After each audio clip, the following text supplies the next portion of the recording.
Good afternoon. My name is Mike Moore, Battalion Chief here at Waterloo Fire Rescue, and I'd like to welcome everybody for being here, the National Donate Life Month. Thank you especially to the firefighters, community members, especially to Joe and Jill Junk and Judy Rottinghouse, who we'll be hearing from shortly with some awesome stories. You don't have to be a firefighter or paramedic to save lives, and that's what this is all about. Anyone can be a hero. As a firefighter and EMT, we're blessed with a job. It allows us to help people and sometimes even save lives. I want all Iowans to know you too can save lives and be an organ donor. You too can be someone's hero to a neighbor, a friend, a family member, a coworker, or a complete stranger who is in great need of a life-saving gift. And that's what this story is about, is about regular people being heroes. With that being said, we put together a short video, and it features Donna Lammers, who is a Wheaton Franciscan healthcare paramedic, Judy Rottinghouse, and myself, and we'd like to tee that up and show that real quick. Hi, I'm Mike Moore, Battalion Chief at Waterloo Fire Rescue. And I'm Donna Lammers, Lead Medic at Wheaton Franciscan Healthcare. Our jobs save lives. You can save lives too. Be a hero. Join emergency responders across the state and register as an organ donor. I donated one of my kidneys to help someone else stay alive. It was the right decision. It's never too late. Any age is the right age to register as an organ donor. Register now at iowadonornetwork.org. My name is Tony Hakes. I'm with Iowa Donor Network, and it's a real pleasure to be here today. There's really three kind of incredible stories that we have coming out of this area and out of this ceremony today. And you're going to hear the story of a tragic story of a life of a 35-year-plus career as a public servant, a firefighter who was taken too early.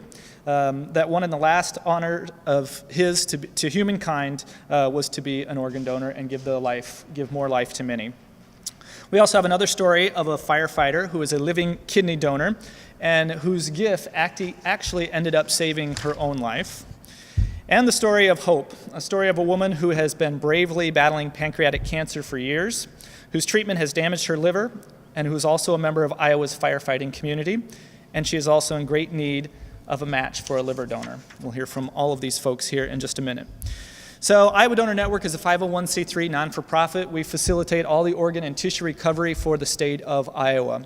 We work with all 121 hospitals in Iowa. We work with fire, law, EMS, medical examiners, funeral homes, and the general public to promote donation and to honor that gift of life. Most importantly, we work with donors and their families, whether that's future donors as they're registering to sign up to give that life-saving gift, whether it's families that are going through the donation process even today, or it's families that have already been through the process. We're here to do everything we can to make donation as a positive experience for them in what's typically a very tragic time for them. There's an absolute need for organ donors across the nation, particularly here in Iowa. We have at any given time 600 people on the wait list waiting for that life-saving organ transplant.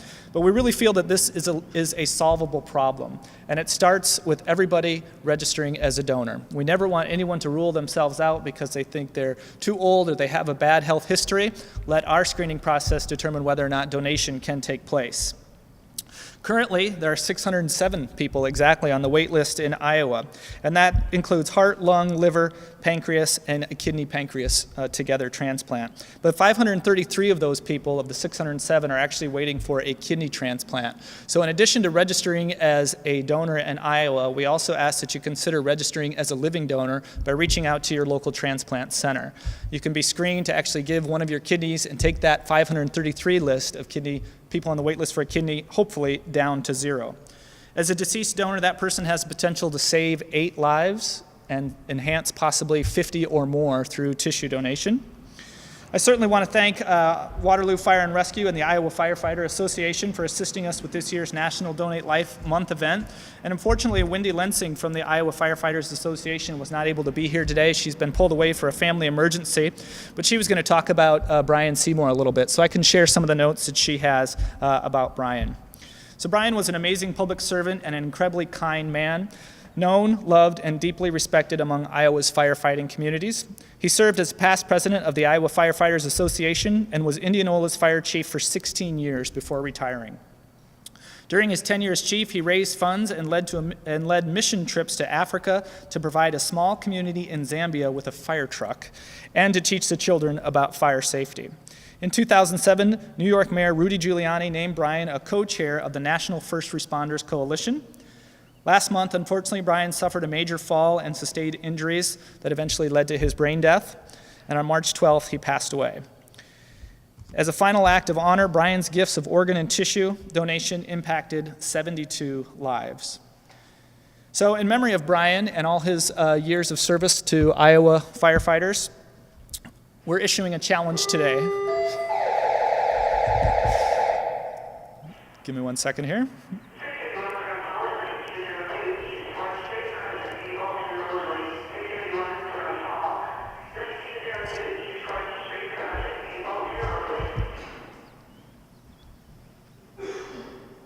Is there going to be another tone?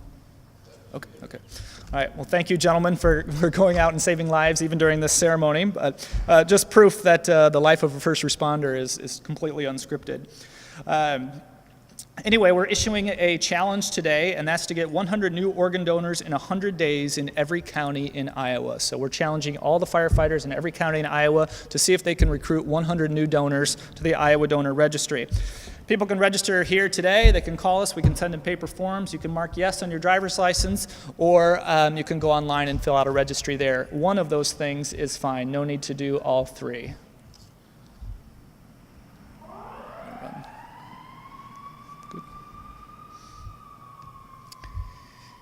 So there's certainly a need for more heroes like Brian in Iowa and across our nation. And on a personal note, I was a EMT for 10 years prior to retiring here last month. And I can tell you that losing someone in the field is something that we never get used to and something that we carry with us throughout our entire careers.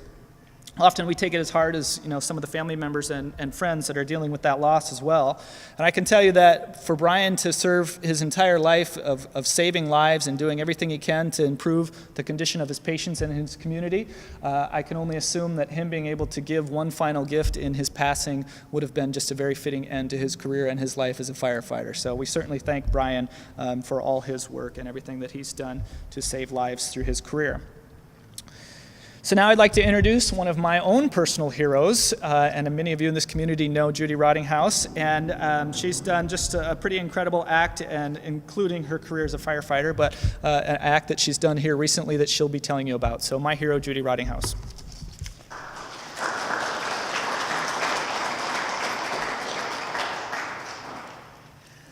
I'm Judy Rottinghouse. I'm a living kidney donor. So as Tony said, you can sign up to be a living donor as well, get in touch with them. And I'm not saying everyone has to give a kidney, but if there's a way that you can do it, that even if you don't match the person that needs it, you can still donate, and they do a chain. So Dusty, I have 2 kidneys and you need one, you're my brother, I don't match you, but I match someone over here, and their family member doesn't match them, but they match you, and so they do a chain. So each of those people in that chain is a link, and so you don't have to donate necessarily. I didn't donate to anyone I knew, but I could have been in a chain where they matched someone else to someone else to someone else to someone else, and then it's just one cool circle.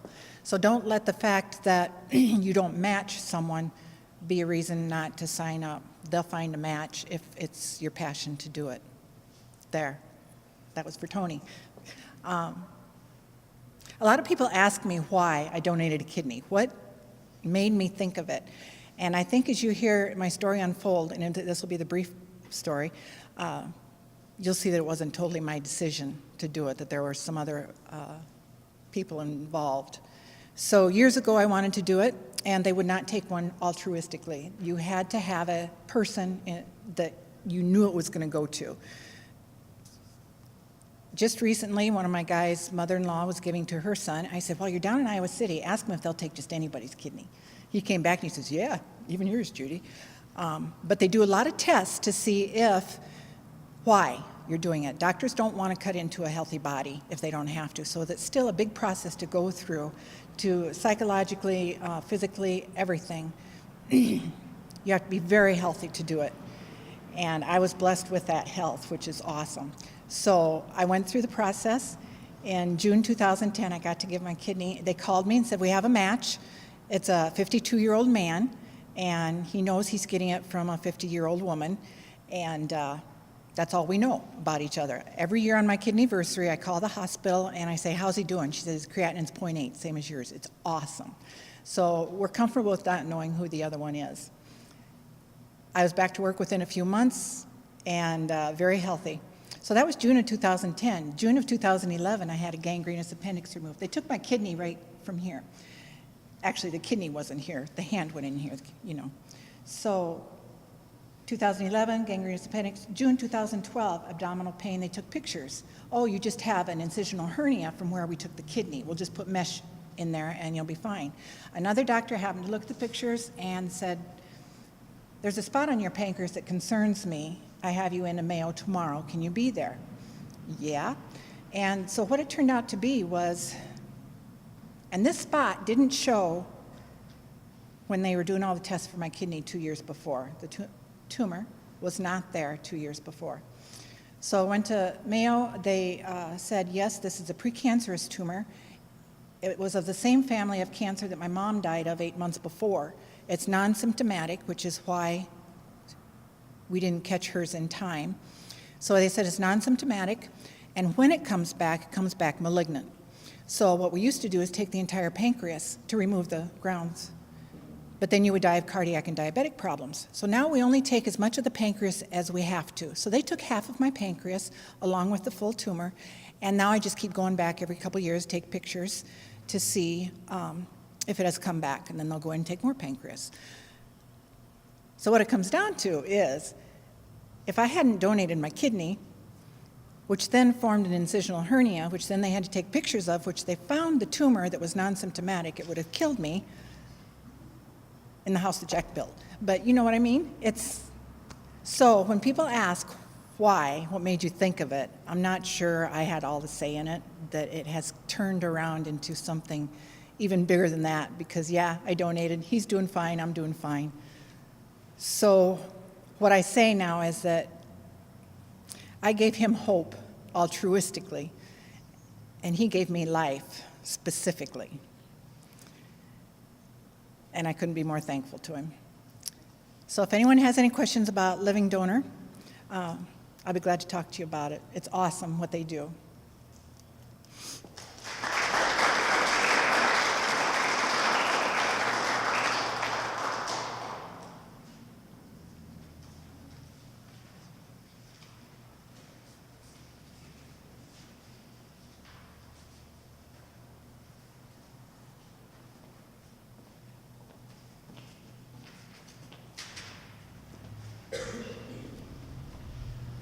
Hi, we're Joe and Jill Junk. I'm the one that needs a liver, so if you have one out there, A positive. Now I'm going to turn it over to him because he knows it all. Good afternoon, everybody. Just to give you a little background on Jill, 2008, a week before our son's wedding, she was diagnosed with pancreatic cancer. So we went up to Mayo. The doctor said, go enjoy the wedding and be back up here on Wednesday. We're going to do an operation. So they went in, they did the Whipple, and immediately after that, Jill had to start her chemo and her radiation. Well, everything went great. We had to hustle through that because a week after her chemo and radiation, we went into our third wedding, which was our daughter, and gave her something to work towards to get healed up.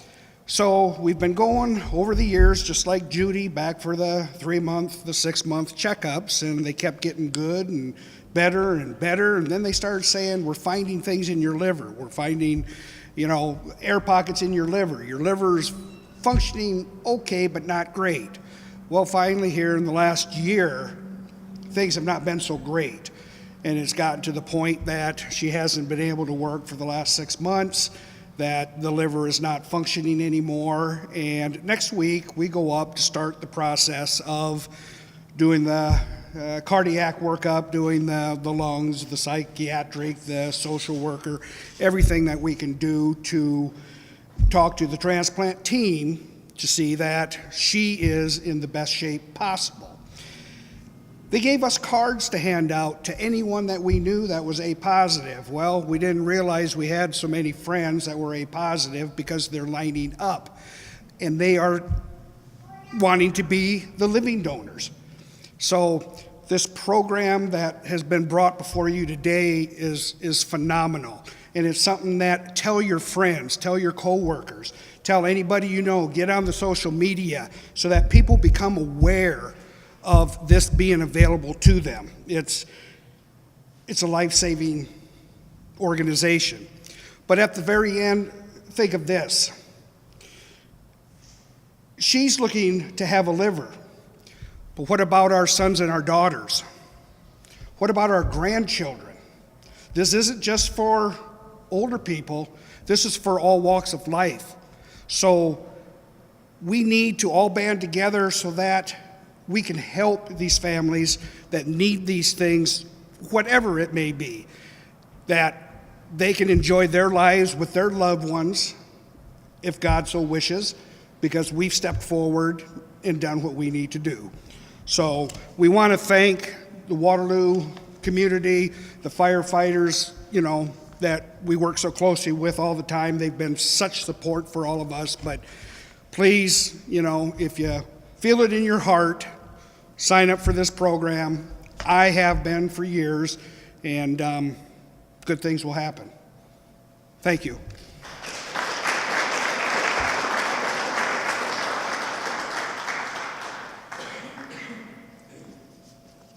Thank you very much, Judy. Thank you so much, Joe and Jill. You're always in our thoughts and prayers as life continues on. Thank you so much. We're now going to hold a flag raising ceremony. It's going to be right out in front of the fire station here. If you could come out with us, we'll do that. It will be to support the donor network and the Iowa Firefighters Association Challenge.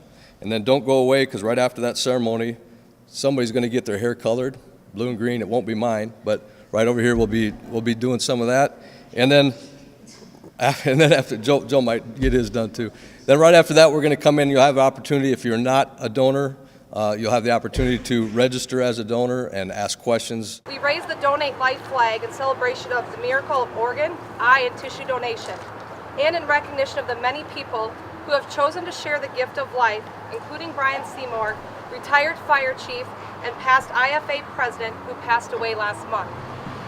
In 2015, 61 Iowans shared the gift of life through organ donation, saving 214 lives. Thousands more were healed by 890 tissue donors in Iowa. Still, more than 600 Iowans wait for the call to receive a life-saving organ transplant. There are currently more than 123,000 people in the U.S. waiting for an organ transplant, and that number grows daily. Hope and generosity continue to expand throughout the state, and more than 60% of Iowa's adult population has said yes to one day share the gift of life. Join the majority of Iowans signed up and register as a donor today. Make your wishes known by signing up online at iowadonornetwork.org, or check the box when you apply or renew your driver's license at an Iowa DMV. Today, we call attention to the great need for life-saving and life-healing transplants, including Jill Junk's need for a liver transplant, and we honor the many generous individuals and their families who have chosen to share life through donation, including Judy Rottinghouse, retired Waterloo firefighter, paramedic, and living kidney donor. And we celebrate all the lives that are saved and healed through these incredible gifts. Thank you for joining us today. Let's inspire Iowa to donate life.